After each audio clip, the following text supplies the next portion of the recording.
Let me share with you a dream that I had last night. This is Sunday after church, the 3rd. Uh, I dreamed that I was in a town. It looked like a country town. It looked like one of these towns in Texas with possibly 20,000 people, 10,000 people. It was a town with cowboys and ranchers, uh, oil men. Uh, this town was invaded. I saw that some kind of military force invaded this town, and they repelled the invasion. And it was military that invaded somehow. Um, but after they repelled it, they backed their line up, and I could see them on buildings. Then I could see them all across there, and they were waiting for another onslaught to see what was coming, what this force that had invaded tried to do. Uh, the problem is that the first invasion was actually a probe to see what these people, what they had, what they could do. And the second time they invaded, it was a slaughter like Custer's Last Stand. Uh, it was thousands and thousands of troops then.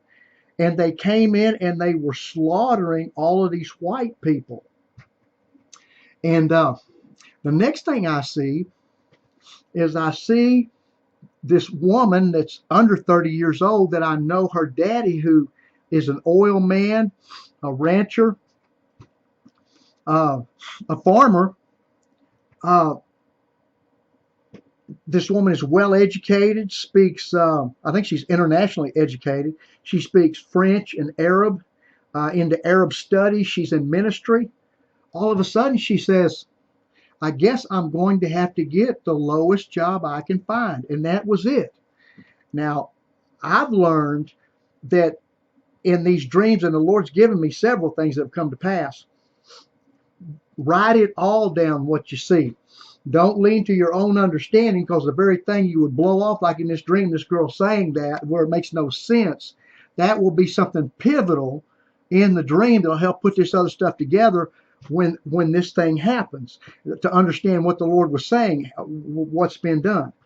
Um, I understand that come Monday, that President Obama and his people are going to be working on whatever to take guns from law-abiding citizens, not from the ones in the inner cities, the thugs, the whites, the blacks, the browns that are murdering and killing and doing drugs and robbing and stealing, but from the law-abiding people in states like Texas, who just happened to pass 2 days ago open carry.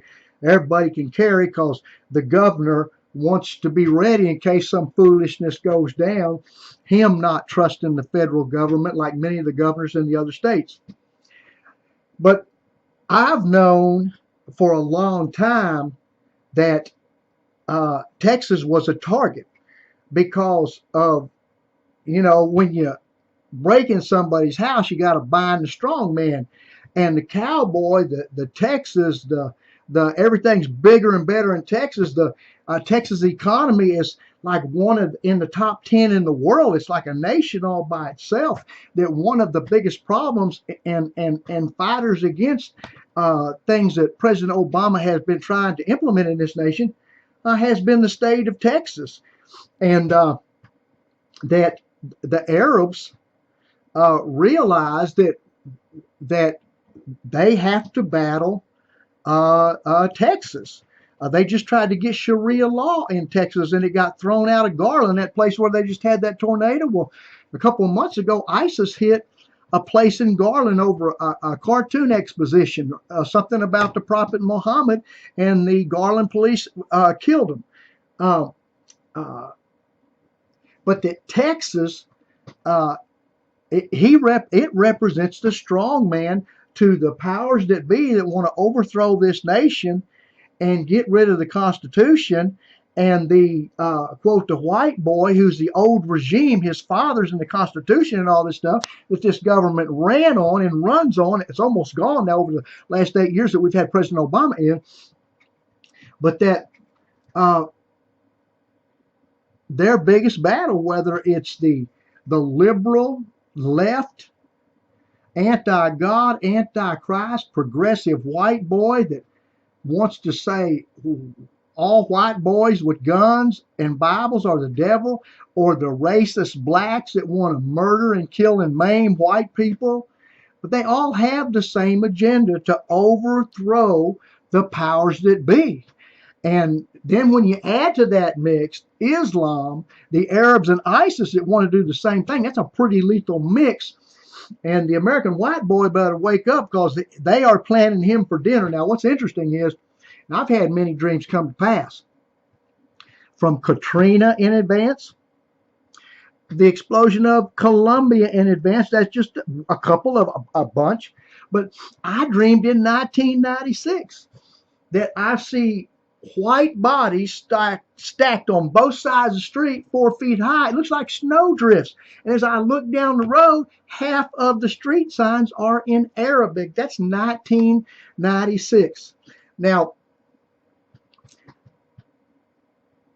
please pray. Because if you don't see troubles coming, you're asleep at the wheel.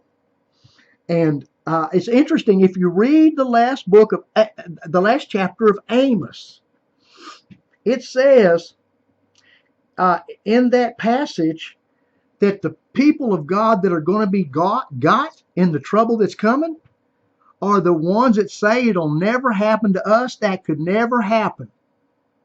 Just being foolish, blowing everything off, and ignoring that trouble was at the door. If you're a Christian today and you're not hiding from the truth in your own life, and you're alert to the things of the Lord, God's going to work it out for you and your family. But if you're ignoring this and blowing off all this stuff, hogwash and conspiracy theorists, you're going to be in trouble, because this stuff is coming, and all around the world through other Christians, Jews included, with signs and wonders following, been confirming that this is coming to America, and it's not far away.